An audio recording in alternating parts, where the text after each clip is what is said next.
और ब्रिक्स से जुड़ी बड़ी खबर आपको बता रहे, कजान में ब्रिक्स समिट का आज आखिरी दिन है और आज महामुलाकात होने वाली। जी हां, शी जिनपिंग के साथ प्रधानमंत्री नरेंद्र मोदी की द्विपक्षीय मुलाकात होने वाली, बातचीत होने वाली है और माना जा रहा कि ये मुलाकात, ये द्विपक्षीय वार्ता बेहद अहम होगी दोनों देशों के लिए। जी हां, 2 साल के बाद मोदी जिनपिंग की मुलाकात हो रही है, वहीं 5 साल बाद दोनों के बीच औपचारिक बातचीत होगी।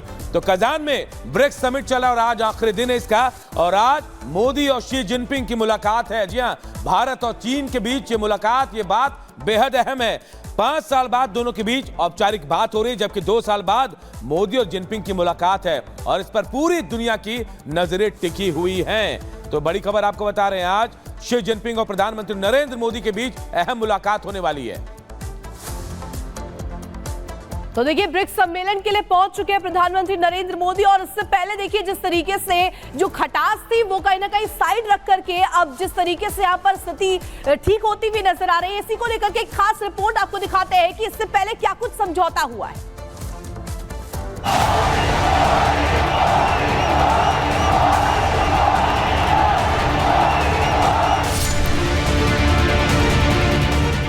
ब्रिक्स समिट से पहले एलएसी पर बनी बात, एलएसी पर कम होगा तनाव, पेट्रोलिंग होगी बहाल। प्रधानमंत्री नरेंद्र मोदी ब्रिक्स सम्मेलन में शामिल होने के लिए रूस के कजान पहुंच चुके हैं और रूस के राष्ट्रपति पुतिन के साथ उनकी बैठक भी हो चुकी है।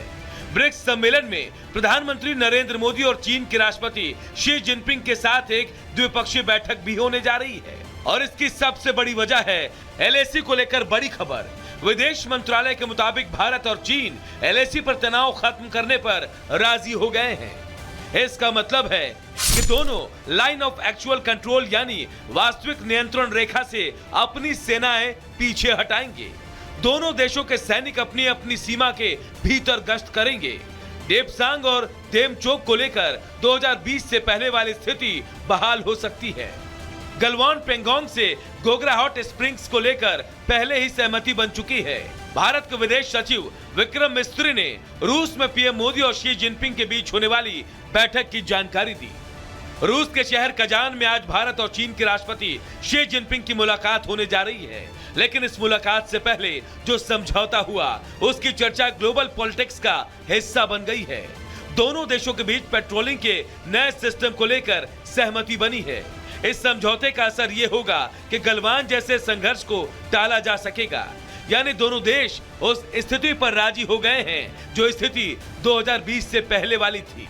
सीधे तौर पर समझे तो भारत और चीन ने भविष्य में किसी भी तरह के सीमा विवाद को खत्म करने के लिए इस समझौते को लेकर हाथ मिलाया है। इसके साथ ही एलएसी पर दोबारा पेट्रोलिंग को लेकर भी एग्रीमेंट हुआ है। 2020 के बाद भारत और चीन के बीच जिस तरह का स्टैंड ऑफ था उसमें यह बहुत बड़ा डेवलपमेंट है। भारत किसी भी तरह से चीन के दबाव में नहीं आया, उसकी घुड़की को नजरअंदाज करते हुए आक्रामक प्रतिक्रिया दी। गलवान में जो हुआ उसके बाद भारत ने वैश्विक मंच पर अपना विरोध जताया और कहा चीन जिस तरह से अपना नक्शा दिखाता है उसे माना नहीं जा सकता। भारत के नजरिए से देखें तो यह बेहद प्रोग्रेसिव डील है और साथ ही इसे भारत के सामरिक तौर पर बड़ी जीत माना जा रहा है। अब काफी हद तक संभावना है कि दोनों देशों की सेनाएं आपसी सहमति के साथ अपने बॉर्डर की निगरानी करेंगी। Bureau report, Republic Bharat.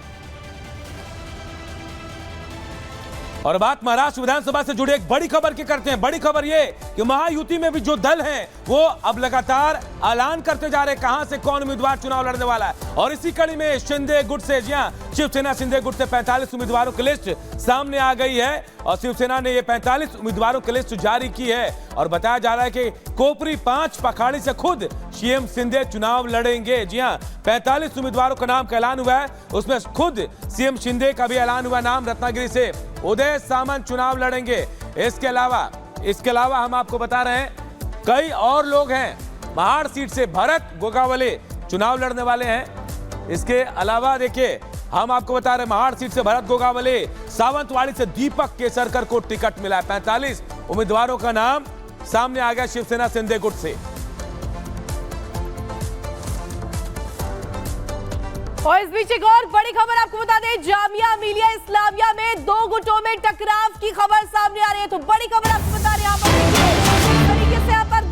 के बीच टकराव की खबर सामने आई है। जामिया मिलिया इस्लामिया दीपावली के पूर्व कार्यक्रम का आयोजन किया गया था और इसी में देखिए टकराव हुआ है। इसके अलावा विरोध में धार्मिक नारे भी लगाए गए हैं। तो बड़ी खबर आपको बता रहे हैं, यहाँ पर देखिए दो गुटों के बीच यहाँ पर नारेबाजी जमकर हुई, जामिया में हिंसा। आखिर इसके पीछे क्या मंशा है? हालांकि स्थिति पर काबू पा लिया गया है। इस बवाल के पीछे कौन है जो यहाँ पर इस फिजा में जहर घोलने की कोशिश करता है? देखिए लगातार जिस तरीके से दीपोत्सव से पहले यहाँ पर दो गुटों के बीच झड़प हुई। और बात शिवपाल यादव के एक विवादित बयान की, जिसके बाद यूपी की सियासत गर्मा गई है। उपचुनाव होने वाले हैं और शिवपाल यादव ने कह दिया है कि 9 की 9 सीटें जीतेंगे, लेकिन एक बयान उनका ऐसा सामने आया जिस पर अब आरोप प्रत्यारोप हो रहे हैं। इससे जुड़ी एक रिपोर्ट आप सबको दिखाते हैं।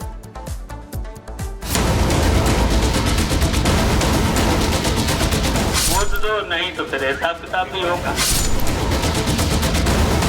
समाजवादी के जितने भी नेता कार्यकर्ता हैं उनका नाम लाल से लिखा जाएगा। 27 में सरकार बनाने जा रही है, तब हिसाब किताब हो जाएगा।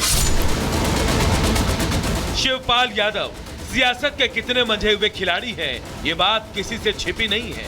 पहले लोकसभा में शिवपाल ने अपने बयान से सियासत को गरमाया। अब यूपी उपचुनाव से पहले उनके बयान से बवाल मचना तय माना जा रहा है। यूपी उपचुनाव की घोषणा के बाद सपा एक्टिव हो गई है। समाजवादी पार्टी के राष्ट्रीय महासचिव शिवपाल सिंह यादव लोगों के बीच जा रहे हैं, उनसे मिल रहे हैं। शिवपाल यादव अंबेडकर नगर के गोपालपुर पहुंचे, जहां पहले बीजेपी सरकार पर उन्होंने जमकर हमला बोला और फिर सरकारी अधिकारियों को सीधी धमकी भी दे दी। शिवपाल यादव ने अपने कार्यकर्ताओं को आदेश दिया कि बेईमान अधिकारियों का नाम लाल स्याही से लिखें। 2027 में सरकार बनने पर सबका हिसाब किताब होगा। समाजवादी के जितने भी नेता कार्यकर्ता हैं तो उनका नाम लाल से लिखा जाएगा और सरकार आने पर 27 में सरकार बनाने जा रही जो और बता तब हिसाब किताब हो जाएगा। शिवपाल यही नहीं रुके, उन्होंने उपचुनाव में एनडीए के अच्छे प्रदर्शन की न सिर्फ बात कही, बल्कि 9 की 9 सीटों पर जीत का दावा भी कर दिया। 9 पे जीतेंगे, इंडिया गठबंधन मिलकर चुनाव लड़ेगा और 9 सीटें जीतेंगे। शिवपाल के बयानों के बाद बीजेपी सवाल उठा रही है, ख्यालों वाली सरकार बता रही है, पूछ रही है कि लोकसभा चुनाव में अच्छा प्रदर्शन क्या किया, उसके जरिए 2027 में सरकार बनाने का ख्वाब देख रहे हैं। ये कोई पहली बार नहीं है जब शिवपाल ने किसी चुनाव में हिसाब किताब की बात कही हो।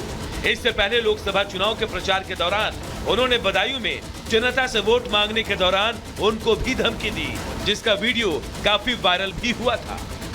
हम तो सब पे वोट मांगे हैं, जो देगा देगा, नहीं अपने लोग तो ही हैं, तो लाखों से देता अपने तो हैं, सब देंगे वोट और अच्छा बताओ दें तो दें, नहीं देंगे तो फिर पहले तो वोट दो, नहीं तो फिर हिसाब किताब भी होगा।